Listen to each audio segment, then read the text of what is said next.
இன்னைக்கு பாண்டியன் ஸ்டோர்ல மயிலோட அம்மா அரிசிய வந்து கை பார்த்துட்டு இருப்பா. அந்த சமயத்துல சுடர் வந்து படிச்சுக்கிட்டு இருப்பா. அவள பார்த்துட்டு அவங்க அம்மா சொல்லுவா, "ஏண்டி வேலை செய்ய சொல்லிருவேன்னு பயந்துட்டு படிச்சுட்டு இருக்கியா?" அப்படின்னு சொல்லி கேட்பா.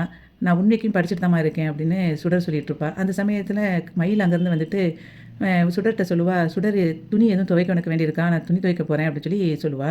அப்போ மயிலோட அம்மா வந்து சொல்லுவா, "ஏன்டி இந்த நேரத்துல போய் துவைக்க போற?" அப்படின்னு சொல்லி கேட்பா.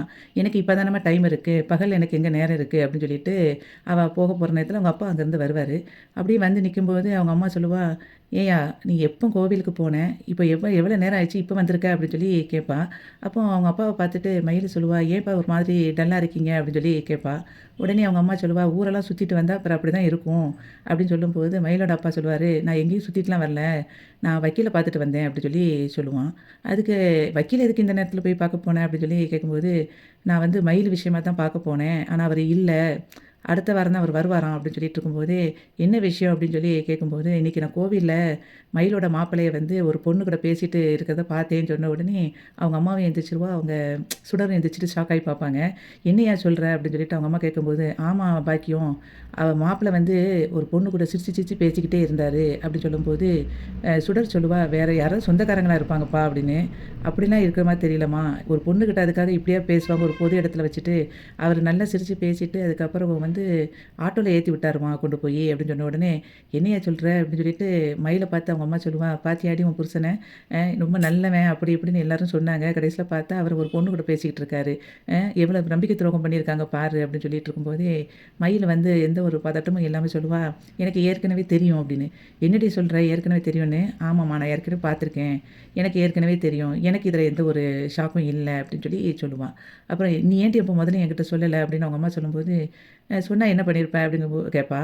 அதுக்கு வந்து மயிலோட அம்மா சொல்லுவா, "ஆ நான் வந்து இப்ப அவங்க வீட்டுக்கு போய் நல்லா அவங்க வீட்ட எல்லார் முன்னாடியும் அசிங்கப்படுத்தியிருப்பேன். ஊர்லயே இல்லாத நல்ல பையன்னு சொன்ன மாதிரி சொன்னீங்களே, இன்னைக்கு உங்க பையன் லட்சணத்த பாருங்கன்னு கேட்டு 4 வார்த்தை நறுக்குன்னு கேட்டுருப்பேன்.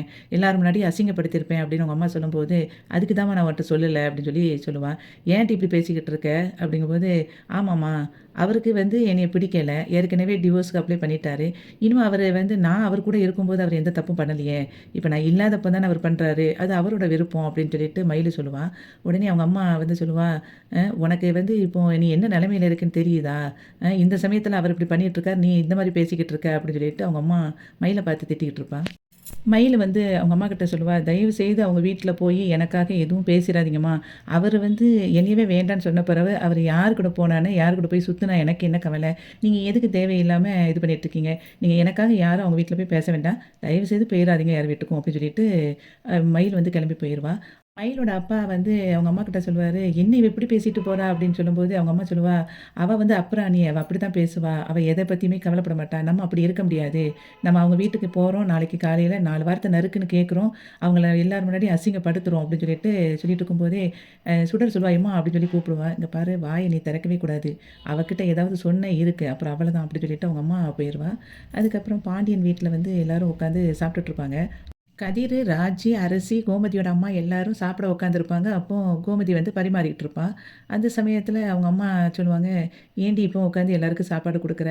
மாப்பிள்ளையும் வந்துரட்டுமே!" அப்படின்னு சொல்லி சொல்லும்போது, "அவர் தான் கடையில சாப்பிடுறாரே! வீட்லயா சாப்பிடுறாரு? ஒரு வேளை கடையிலேயே சாப்பிட்டுட்டு வருவாரு. நீங்க சாப்பிடுங்கன்னு" சொல்லிட்டு சாப்பாடு வச்சுட்டு இருக்கும்போதே, அங்கேருந்து பாண்டியனும், சரவணனும் வருவாங்க. பாண்டியன் கையில வந்து ஒரு சாப்பாடு பார்சல் இருக்கும். அவன் அப்படியே பார்த்துட்டே கோமதிய உள்ள போய் கிச்சன்ல போய் ஒரு பிளேட் எடுத்துட்டு வருவான். எடுத்துட்டு சாப்பாடெல்லாம் பிரிச்சுட்டு இருக்கும்போது, பாண்டியன் வந்து சோஃபால உட்காந்துட்டு டீப்பாய் மேல அந்த பார்சல வச்சு பிரிச்சு எடுப்பான். அதில பரோட்டா வாங்கி வச்சிருப்பான். அத எடுத்து சாப்பிட உட்காரும்போது, சரவணன வந்து கோமதி, "ஏய் சரவணா சாப்பிட வாடா" அப்படின்னு சொல்லி கூப்பிடுவா. அப்ப பாண்டியன் சொல்லுவான், "டேய் இங்க வாடா உனக்கும் சேர்த்து தான்டா வாங்கி வச்சிருக்கேன். நீ இங்க வந்து சாப்பிடு" அப்படின்னு சொல்லி அவன் சொல்லுவான். உடனே கோமதி சொல்லுவா, "அவன் என் பையன். நான் வந்து வீட்ல சமைச்சத தான் அவன் சாப்பிடுவான்" அப்படின்னு சொல்லி அவ சொல்லுவா. அதுக்கு வந்து பாண்டியன் சொல்லுவான், "அவன் எனக்கும் பையன் தான். அதனால நான் வாங்கி குடுத்தத சாப்பிடுவான். வாடா" அப்படின்னு சொல்லிட்டு இருக்கும்போதே, சரவணன் அப்படியே முழிச்சுக்கிட்டே பார்த்துட்டு இருப்பான். முழிச்சுட்டு சொல்லுவான், அவங்க அம்மாகிட்ட, "அம்மா என்னைய தப்பா நினச்சுக்காதம்மா. நான் அப்பா கூட போய் சேர்ந்து சாப்பிட்றேனே" அப்படின்னு சொல்லி அவன் கேட்பான். உடனே கோமதியும் சரின்ட்டு சைகை காட்டிட்டு போ சொல்லிருவா. உடனே அவங்க அப்பாகிட்ட போய் உட்காந்து அவன் பிரிச்சு சாப்பிட்டுட்டு இருப்பான். அந்த சமயத்தில அங்கேருந்து பழனி வருவான். என்ட்ராகும்போது அந்த பக்கம் அவங்க சாப்பிட்டுட்டு இருப்பாங்க. இந்த பக்கம் இவங்க சாப்பிட்டுட்டு இருக்கும்போது, "அய்யய்யோ! நம்ம ரத்த பூமியில வச்சுட்டோமோ கால, என்னன்னு தெரியலையே! 2 சாப்பாடு நடந்துகிட்டு இருக்கு. இந்த பந்தியில வச்சா அவ கோவப்படுவா, அந்த பந்தியில வச்சா இவரு கோவப்படுவாரு. நம்ம பெசாட்ல எஸ்கேப் ஆயிற வேண்டியதான்." அப்படின்னு சொல்லிட்டு அவன் கிளம்பி வெளிய போயிருவான். அதுக்கப்புறம் கோமதி அப்படியே உட்காந்து சோகத்தில அப்படியே பார்த்துட்டே இருப்பா. அப்போ அவங்க அம்மா சொல்லுவா வந்துட்டு, "நீங்க மாப்பிள இங்க உட்காந்து சாப்பிடலாம்ல." அப்படின்னு கூப்பிடுவா. அதுக்கு அவன் சொல்லுவான், "வேண்டாம் அத்த நான் இதையே சாப்பிட்டுக்கிறேன்னு" சொல்லிட்டு சாப்பிட்டுட்டு இருப்பாங்க. அப்ப சாப்பிட்டு முடிச்சுட்டு போம்போது பாண்டியன் சரவணன்ட்ட சொல்லுவான், "பரோட்டா அந்த கடையில சூப்பரா இருக்குல்ல, டெய்லி நம்ம இங்கேயே வாங்கிற வேண்டியதான்." அப்படின்னு சொல்லிட்டு ஏப்பம் விட்டுட்டே உள்ள போவான். அப்போ உள்ள போயிட்டு வெளிய வரும்போது சொல்லுவான், "குமரவேல் மாமா பேசினாருடா, நான் மாமாட்ட பேசிட்டு வாரேன்." அப்படின்னு சொல்லிட்டு அவன் வெளிய போயிருவான். வெளிய போன உடனே சரவணன் அவங்க அங்க சேர்ல உட்காந்துட்டே சொல்லுவான், "அம்மா அப்பா குமரவேல் மாமாட்ட பேச போறாரு. அவரு பேசிட்டு வரதுக்கு எப்படியும் 1/2 மணி நேரம் ஆயிரும். நீ அதுக்குள்ள நான் சாப்பிட்டுறேன். ஒரு 2 தோசை வையி." அப்படின்னு சொல்லும்போது அவன் சொல்லுவா, அதுக்கு "நீ தான் உங்க அப்பா சாப்பாடு தானே சாப்பிடுற, நீ அங்கேயே சாப்பிட வேண்டியதுதானேங்கும்போது." "அம்மா கோவிச்சுக்காதம்மா, அது அப்பாவுக்காக நான் சொன்னேன்." அப்படின்னு சொல்லும்போது, "உங்க அப்பா தானே உனக்கு முக்கியம்னு சொல்லி சொன்னேன்." அப்படின்னு சொல்லி இவ சொல்லுவா. "அப்பாவும் முக்கியம்னு சொல்லி தாம்மா நான் சாப்பிட்டேன். நீங்க எனக்கு 2 தோசை வையி, அதுக்கு மேல வச்சிராத, எனக்கு வயித்துல இடம் இல்லம்மா." அப்படின்னு சொல்லிட்டு வாங்கி சாப்பிட்டு போவான். அப்போ கதிர் சொல்லுவான், "அண்ணா உன்ன பார்த்தா பாவமா இருக்குண்ணா." அப்படின்னு சொல்லி சொல்லுவான். "என்னடா பண்ண? 2 பேரையும் அட்ஜஸ்ட் பண்ண வேண்டியது இருக்குல்ல." அப்படின்னு அவன் சொல்லிட்டு இருக்கும்போதே, ராஜி சொல்லுவா, "நானும் மாமாவுக்காக இப்போ 2 காஃபி காலையிலேயே குடிச்சிட்டேன்." அப்படிம்பா. அப்போ அரசியும் சொல்லுவா, "நானும் தானே." அப்படின்னு சொல்லிட்டு, "உன் நிலைமை தான் பாவமா இருக்கு." அப்படின்னு சொல்லிட்டு எல்லாரும் சிரிச்சுட்டு இருப்பாங்க. அப்போ சாப்பிட்டுட்டே இருக்கும்போதே, "வீட்டு சாப்பாடு தான் சூப்பரா இருக்கு. எப்படியும் வீட்டு சாப்பாடு தான்." அப்படின்னு சொல்லிட்டு சரவணன் சொல்லிட்டு இருக்கும்போதே, அங்கேருந்து இவன் வந்துருவான் பாண்டியன். அப்படியே அவன அப்படியே முறைச்சு பார்த்துட்டே இருப்பான். இவன் என்ன அப்படியே ஒவ்வொன்னா சொல்லிக்கிட்டே இருப்பான் சரவணன். அரசி சொல்லுவா, "ஏன்னா அங்க பாரு அப்பா." அப்படின்னு சொல்லி சொல்லும்போது, அவன் அப்படியே ஷாக் ஆகி பார்ப்பான். சரவணன் அப்ப பாண்டியன் அப்படியே முறைச்சு பார்த்துட்டு, அவன் பெட்ரூம்குள்ள போயிருவான். போன உடனே அங்க போயிட்டு ஒரு பாட்டு போடுவான். "ஊர தெரிஞ்சுக்கிட்டேன்." அந்த பாட்ட போட்டுட்டு அப்படியே சவுண்ட வைப்பான். அப்போ கதிர் சரவணன பார்த்து சொல்லுவான், "அண்ணே இந்த பாட்டு உனக்காக தான் அப்பா போட்டிருக்காரு." அப்படின்னு சொல்லும்போதே, அவன் அப்படியே ஒரு மாதிரி ஃபீல் பண்ணிட்டு உட்காந்துருப்பான் சரவணன். அரசியோட அம்மாச்சி மாத்திரைய பார்த்துட்டு இருப்பா, எடுத்து சாப்பிட்றதுக்காக. அப்போ அங்கேருந்து அரசி "என்ன அம்மாச்சி பண்ணிட்டுருக்கீங்க?" அப்படின்னு கேட்பா. "இல்ல, இதில எல்லா மாத்திரையும் இருக்கு. சுகர் மாத்திரை மட்டும் கொஞ்சம் இல்லாத மாரி இருக்குமா, ஒண்ணாவது இருந்தா நாளைக்கு அட்ஜஸ்ட் பண்ணிக்கிடுவேன். அதுக்கப்புறம் கூட கடையில வாங்க சொல்லிக்கலாம்." அப்படின்னு சொல்லிட்டு இருக்கும்போதே, "ஒரு நிமிஷம் இருங்க அம்மாச்சி." அப்படின்னு சொல்லிட்டு அவ வெளிய போவா. அப்போ "எங்கடி போற?" அப்படின்னோனே, "இருங்க அம்மாச்சின்னு சொல்லிட்டு வாரேன்." அப்படின்னு சொல்லிட்டு போயிட்டு, அந்த குமார் குடுத்த மாத்திரை கவர நீட்டுவா. "என்னடி?" அப்படின்னு சொல்லி கேட்கும்போது, "இந்த மாத்திரையா பாருங்க." அப்படின்னு சொல்லிட்டு மாத்திரைய குடுப்பா. அப்போ "ஆமா, இந்த மாத்திரை தான். உனக்கு தெரியுமா? இங்க யாரும் இந்த மாத்திரை சாப்பிடுறாங்களா?" அப்படின்னு சொல்லி கேட்பா அவங்க அம்மாச்சி. அதுக்கு அரசி சொல்லுவா, "இல்ல, உங்க பேரன் வாங்கி குடுத்தான்." அப்படின்னு சொல்லி சொல்லுவா.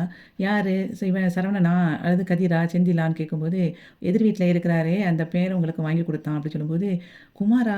பரவாயில்லையே! என் மேல எவ்வளவு பாசம் பாத்தியா?" அப்படின்னு சொல்லிட்டு இருக்கும்போதே, "ஆமா, அந்த பாசத்துல இருக்கிறவர் தான் இந்த 2 சாக்லேட்டையும் வாங்கி குடுத்தாரா, சுகர் மாத்திரையோட சேர்த்து." அப்படின்னு சொல்லும்போது, "இல்ல, இந்த மாத்திரை எனக்கு, இந்த சாக்லேட் உனக்கா இருக்கும்." அப்படின்னு சொல்லும்போது, "எனக்கு எதுக்கு அவரு வாங்கி குடுக்க போறாரு? நான் சாப்பிட போறேன்? எனக்கு வாங்கி குடுக்க ஆளா இல்ல." அப்படின்னு சொல்லும்போது, "ஏன்டி இப்படி கோவிச்சுக்கிற? அவன் உன் மேல ரொம்ப பாசமா இருக்கான்டி." அப்படின்னு சொல்லும்போது, இவ சொல்லுவா அரசி, "ஏன் அம்மாச்சி, அவங்க எனக்கு பண்ண துரோகத்த உங்களால யோசிச்சு கூட பார்க்க முடியலையா? அதுக்கப்புறமும் நீங்க அவங்களுக்கு சப்போர்ட் பண்ணி பேசுறீங்க." அப்படிங்கும்போது, "இல்ல, நான் அதெல்லாம் தப்புன்னு தான் சொல்லுவேன். இதே இடத்துல வேற பொண்ணா இருந்தா கூட அவன் செஞ்சது பெரிய தப்பு தான் சொல்லுவேன்.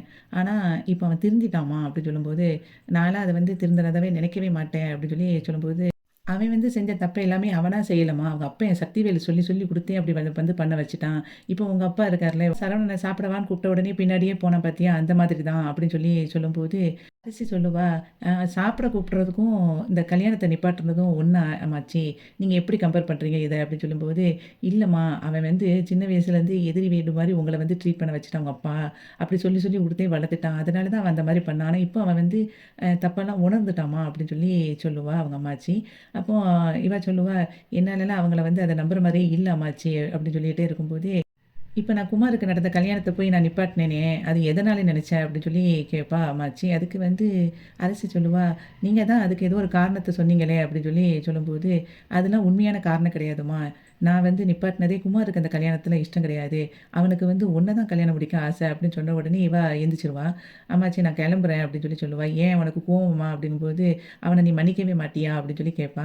அதுக்கு தான் "நான் கோர்ட்ல வச்சே மன்னிச்சுட்டேனே. ஆனாலும் எனக்கு இந்த பேச்சு இப்ப பிடிக்கல.